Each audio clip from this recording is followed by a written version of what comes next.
ازيكم يا بنات؟ عاملين ايه؟ يا رب كلكم تكونوا بألف خير. وحشتوني جدا جدا. النهارده بقى هنعمل اللوك العروسه السهل البسيط للناس اللي ما بتحبش الكحل الاسود وما بتحبش الايلاينر، وعايزه الميك اب بتاعها يكون على بنيات او على نود ويكون حاجه رقيقه، خصوصا كمان لو كب كتاب او لو فرح من نهار او حاجه بيحبوا اللوكات اللي بتكون هاديه زي كده. يا رب بقى يكون اللوك بتاع النهارده عجبكم. لابسه بقى الباروكه ومتحمسه قوي كاني عروسه بالظبط. يا رب يكون اللوك هيعجبكم النهارده. ما تنسوش بقى تشتركوا في القناه لو انتوا لسه ما اشتركتوش، وتفعلوا زر الاشتراك عشان يوصل لكم اي حاجه انا بنزلها، وتكتبوا لي كومنتات حلوه وتقولوا لي رايكم ايه في اللوك بتاعي النهارده. بحبكم قد الدنيا دي كلها. يلا بقى نشوف الخطوات. هجيب الوكس بتاع الحواجب بتاعي وهبتدي ان انا ارشه رشه من الفيكس قبل ما اعمله علشان يثبت معايا فتره اطول. هبتدي ان انا اخد الفرشه بتاعه الحواجب واخد الوكس عكس اتجاه الشعر، وبعد كده اسرح الشعر بالاتجاه بتاعه العادي. بس في الاول اتاكد ان الشعر كله متغلف كويس جدا من الوكس علشان الشعر كله يكون ثابت معايا وفي وكس في كل مكان. حابه يكون الشعر بتاع الحاجب طاير لفوق، بتبتدي اللي انتي تطوليه من فوق، ما تنيمهوش، يعني ما تاخدوش بالفرشه تنزليه على تحت، لا خليه طاير لفوق وانتي بتعملي بالفرشه. وبظهر الفرشه اتاكد ان الشعر ثبت معايا كويس. بعد كده هجيب وايبس او منديل فيه ميك اب ريموفر وهبتدي ان انا امسح الحواجب كويس. رسمت الحواجب بتاعتي بالجل بتاع لاجير لدرجة سوفت براون، ونضفته بالكونسيلر بتاع لوريال درجة 227. انا عملت معاكم الحواجب كذا مرة فعملت سكيب للخطوة بتاعة الحاجب. لو عايزين تشوفوا ازاي برسم الحواجب في الفيديوهات التانية كذا فيديو برسم فيه الحواجب. وبعد كده هجيب الفرشة الصغيرة دي وهبتدي ان انا اعمل بلند للكونسيلر اللي انا حطيته، واتأكد كويس جدا اللي هو مدموج كويس.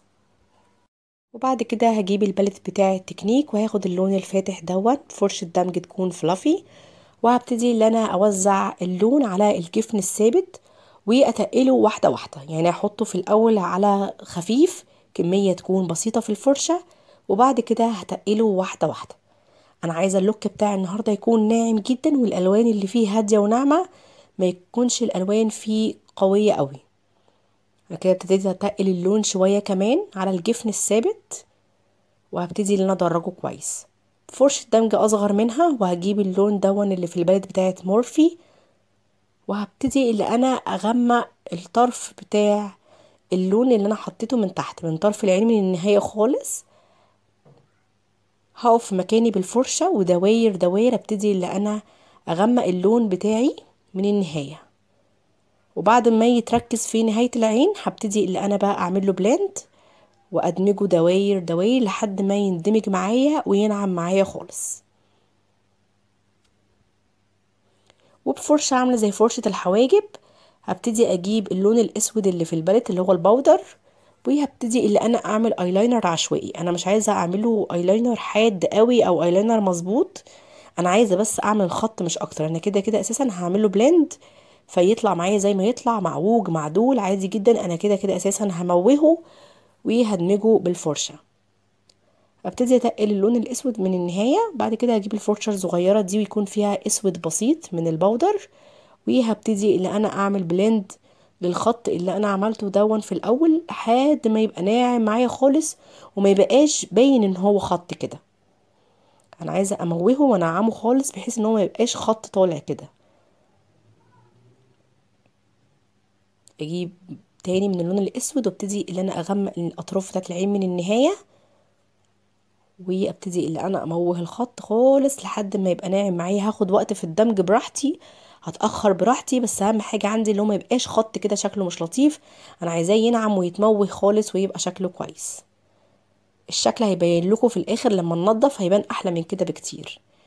هنا كنت باصه في المرايه علشان اعرف انا بدمج فين، علشان ما ادخلش على الالوان اللي انا حطيتها او اطلع فوق او انزل تحت. اتاكد ان انا ماشيه في مكاني. عايزه تقلي اللون الاسود عن كده براحتك، بس انا زي ما قلت لكم انا عايزه اللوك يبقى خفيف، ما يبقاش تقيل ولا اوفر ولا فيه الوان كتيره فوق العين، فحبيت ان انا اخليه اسود مش داكن قوي فوق العين. هجيب فرشه اللي هي الرفيعه من فوق اللي شعرها مضموم من فوق، وهاخد اللون اللي انتوا شفتوه دون، وابتدي اللي انا ادمج الاطراف بتاعه اللون اللي انا حطيته في الاول مع الاطراف بتاعه الاسود من النهايه، علشان يبقى شكلها مدموج، ما يبقاش فيه فواصل بين الالوان، ويبقى شكلها متدرج. وهاخد اللون الشمري اللي في البلد، وهبتدي اللي انا احطه على الجفن المتحرك من قدام. اللوك ده سهل جدا جدا جدا، اي حد يقدر يعمله، ما عملناش حتى قات كريز بالكونسيلر ولا اي حاجه. اللوك ده سهل قوي قوي قوي، اي حد يقدر يعمله، وشكله كمان تحفه، حلو جدا. وابتدي اللي انا اوزع بصباعي. انا بحب بصراحه احط الشمر بصباعي، بحس ان هو بيبقى اقوى من لما بحطه بفرشه.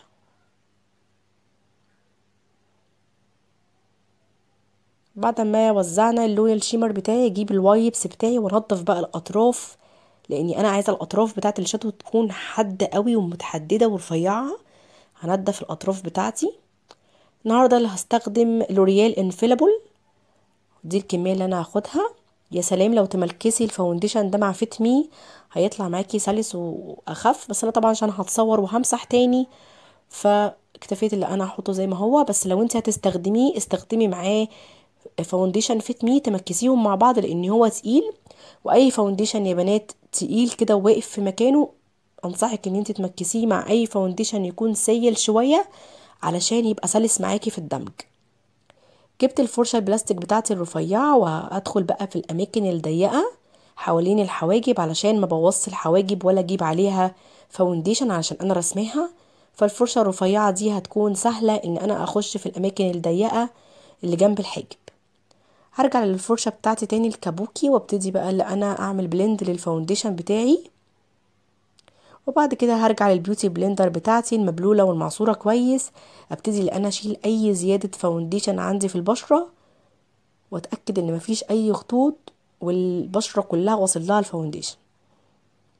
بالنسبه للفاونديشن لوريال انفيلابل، هو التغطيه بتاعته متوسطه يا بنات، يعني مش عاليه ومش منخفضه، التغطيه بتاعته متوسطه. اي زياده بقى في البشره هبتدي ان انا انزل بيها تحت من على الرقبه، علشان ما يبقاش الرقبه لون والبشره لون. انا مفتحه درجه النهارده بتاعت البشره بتاعتي تقريبا درجتين، مفتحه نفسي عشان انا هلبس ابيض، والابيض اصلا بيغمق، فحبيت ان انا افتح نفسي المره دي. عملت الكونتور، عملته معاكم برضو كذا مره.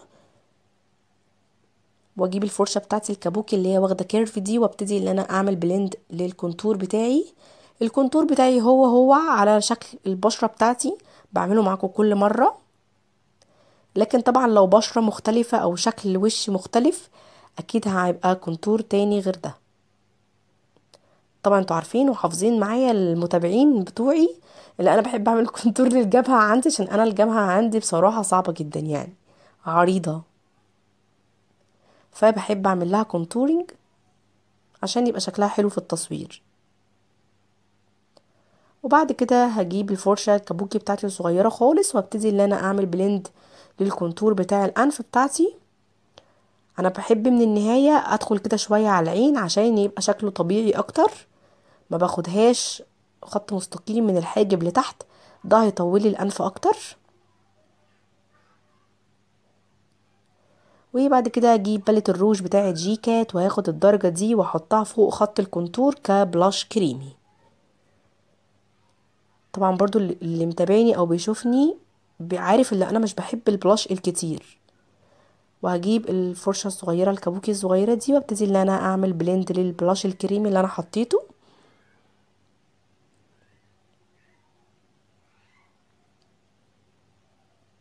اهم حاجه الفرشه ما تكونش تقيله قوي معاكي، علشان ما تمسحيش الطبقه التحتانيه بتاعه فاونديشن. دلوقتي حطيت كونسيلر لوريال 227 في الاماكن اللي انا عايزه اعمل لها اضاءه. حطيت في الانف وعلى الشفايف وفي الدقن علشان يطول لي الوش شويه، وفي الجبهه. وهبتدي اللي انا اعمل لهم بلند بالبيوتي بلندر. لو مش بتعرفي عند الانف تعملي بالبيوتي بلندر وتلاقي الكونسيلر معاكي وسع قوي ومسحتي الكونتور، ممكن تعملي باي فرشه تكون صغيره جدا عندك، ممكن تدمجي بيها الكونسيلر اللي بتحطيه في نص الانف عادي، مفيش مشكله. لكن لو بتعرفي تعملي بالبيوتي بلندر خلاص خليكي بالبيوتي بلندر عادي.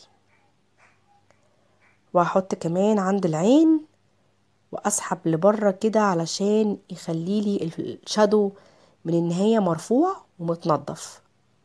احاول انزل بالكونسيلر لتحت كده شوية علشان يبين لي الكونتور بتاع الانف، وارجع بالبيوتي بلندر وابتدي ان انا اعمل بلند. لو بتستخدموا يا بنات الكونسيلر بتاع لوريال حاولوا اللي تبقى ايديكوا سريعه لان هو بينشف بسرعه، فحاولي ان انت تكون ايديكي سريعه. هرجع بقى بالبيوتي بلندر على كامل الوجه علشان اتاكد ان مفيش اي زيادات ومفيش اي فواصل بين كل حاجه والتانية. يعني مثلا مفيش فاصل بين الكونتور والكونسيلر، يعني شايفين عند الجبهه تحسوا ان الحته اللي فوق في فاصل بين الفاتح والغامق، فلما عملت بلند بالبيوتي بلندر الدنيا ظبطت. وابتدي ان انا احدد تحت الكونتور بنفس الكونسيلر اللي انا حطيته تحت العين بفرشه صغيره، وابتدي ان انا ادمج بالكومباكت باودر وبفرشه تكون فلافي خالص، لاني انا كده ثبت البشره باللوز باودر. انا استخدمت النهارده لوز باودر كيرولان تي ال 11. وابتدي بقى بالفرشه الفلافي الناعمه خالص ابتدي بقى اخد كميه من الكومباكت باودر، وابتدي ان انا انضف البشره من اي اثار لوز باودر انا حطيتها. وبالسفنجة اللي بتيجي مع الكومباكت باودر ابتدي بقى اللي انا انضف تحت العين وانضف الحروف بتاعة الشادو علشان يبقى النهاية بتاعة الشادو شكلها نظيف وشكلها حلو. وهبتدي كمان انضف تحت الخد، المكان اللي انا عملت فيه كونتور. بصوا اتنضف ازاي بقى شكله حلو. الحركة دي بنعملها طبعا بعد ما بنثبت البشرة باللوز باودر. وبعد كده هرش فيكس بتاع أفرة وابتدي اجيب الهواية بتاعتي اهوي بقى علشان البشرة تهدى معايا من كل البودر اللي انا حطيته، ما تبقاش البشرة مشققة ولا فيها تجيير، تبقى رايقة خالص. هاخد وقتي في ان هي تنشف وتتشرب من الفيكس سبراي اللي انا حطيته. وبعد كده هجيب الباتر برونزر. الفرش طبعا اللي هنستخدمها بعد التثبيت كلها في البشرة لازم تكون ناعمة جدا جدا وخفيفة جدا جدا، لان احنا كده خلاص ثبتنا. فاي فرشة هنستخدمها على بشرتنا هتكون خفيفة والشعر بتاعها رقيق جدا جدا. وابتدي اعيد على اي اماكن انا حطيت فيها كونتور بالبرونزر. بصوا رسمة العين بقت تحفة ازاي، بانت معايا اكتر لما حطيت الفاونديشن، ولسه كمان لما اركب الرموش هتبان اكتر. اعيد على الكونتور بتاع الانف. لو مش بتعرفي تعملي الحركة دي بالفرشة الكبيرة خلاص استخدمي فرشة صغيرة. هاخد اللونين دول من البلاشر من باليت تكنيك وابتدي اللي انا اعيد على البلاشر الكريمي اللي انا حطيته. مش عايزة اكتر في الالوان ومش عايزة اكتر في الحاجة عشان انا متعمدة ان النهاردة اللوك يكون هادي جدا جدا جدا. ارطب البشرة بقى سوري ارطب الشفايف بالليب بالم دون بتاع، انا مش عارفة بصراحة هو اسمه ايه، بس هو بالافوكادو كده بصراحة بحبه قوي. ساعات بحطه وبنزل بيه كده، مش لازم ان انا احط روج، يعني بيدي لمعة حلوة قوي واللون بتاعه بيفضل فترة في الشفايف. بعد كده حطيت جوه عيني قلم الكحل دون من ريميل لندن، ده لونه بيج. وبالفرشة دي هاخد اللون البيج البودر اللي في الباليت وهبتدي اللي انا امشي على الكحل الكريمي اللي انا حطيته علشان يثبت معايا لاطول فترة ممكنة وما يتمسحش. مش عايزة احط المرة دي كحل اسود، نغير بقى. بس لو انت عينك واسعة ما انصحكيش ان انت تحطي جوه عينيكي كحل ابيض او بيج، لان دون هيوسع لك عينيكي اكتر. او لو انت كمان عينيكي جاحظة ما تحطيش الكحل جوه عينيكي فاتح، خليكي في الغوامق علشان ما يبينش الجحظان بتاع العيون. حطيت اصغر رموش عندي عشان يبقى شكلها طبيعي. حطيت مسكرة من فوق ومن تحت وهايلايتر افرة طبعا. حطيت عند المدمع وحطيت في الانف وفي اعلى الشفايف وفي الدقن وحط دلوقتي في الخدود. لوك سهل جدا للبنات اللي مش بتحب تلبس لينزز والبنات اللي مش بتحب ترسم ايلاينر ولا كحل اسود، فده حلو وشيك قوي قوي. همسح بقى الليب بالم اللي انا حطيته علشان ما يغيرليش اللون بتاع الروج وهبتدي اي لون بني يكون بودر او على جراي شويه يكون بودر، وبفرشه رفيعه ابتدي اللي انا احدد الشفايف بتاعتي علشان لما اجي احط الروج ما يطلعش مني او ما يوسعش مني. فاحدد الشفايف بحاجه بودر احسن عشان ما يوسعش مني. وباي كحل عندك بني او ليب لاينر بني، هبتدي بقى اللي انا امشي على الخط اللي انا عملته بالبودر، هبتدي اللي انا امشي عليه بنفس اللون بس يكون كريمي، وادخله لجوه شويه. وهاخد اللون ده من باليت جي كات واحطه في نص الشفايف من فوق ومن تحت.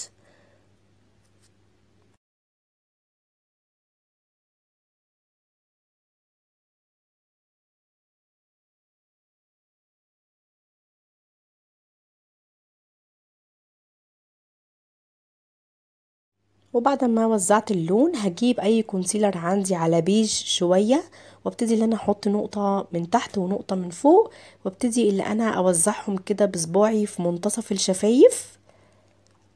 بيدي شكل حلو قوي وبيخلي الشفايف شكلها روعة. هبتدي اللي انا اوزعه كده بصباعي على خفيف. لو عايزاه يثبت معاكي الفترة اكتر وما يشققش، ممكن تحطي كمية من اللوز باودر كده بفرشة تكون فلافي على خفيف جدا جدا. ده هيخلي الروج يثبت معاكي لفترة طويلة جدا. كده خلاص بقى أنا لبست كأني عروسة بقى، لبست التاج ولبست الابيض ولبست الاكستنشن دي، ده مش شعري، دي اكستنشن كانت عندي ولبستها كأني بقى عروسة بقى وكده. ده لوك ناعم جدا للبنات اللي بتحب اللوكات الناعمة الهادية الشيك، كمان من غير لينسز ومن غير ايلاينر ومن غير كحل اسود، للبنات اللي عايزة تكون رقيقة جدا ومش اوفر. بجد حلو جدا اللوك، واي بنوتة تقدر تعمله لنفسها لانه سهل جدا. ما استخدمناش حاجات كتير وما عملناش حاجات صعبة. حلو جدا، جربيه هيعجبك قوي. كمان لو انت كاتبه كتاب وعملتيه هيبقى شكله حلو ورقيق جدا جدا. شفتوا بقى البشره ما طلعتش فاتحه ازاي لما لبسنا الابيض؟ الاول كانت البشره فاتحه قوي قوي، لكن لما لبسنا الابيض البشره اللون بتاعها ظبط، علشان الابيض يا بنات بيغمق. فلو انت هتلبسي ابيض حاولي ان انت تفتحي نفسك درجه او درجتين، لان الابيض في العموم بيغمق. يا رب بقى يكون الفيديو بتاع النهارده عجبكم. متنسوش تشتركوا في القناه لو انتوا لسه ما اشتركتوش، وتفعلوا الجرس وتكتبوا لي تحت كومنت حلو جميل زيكم.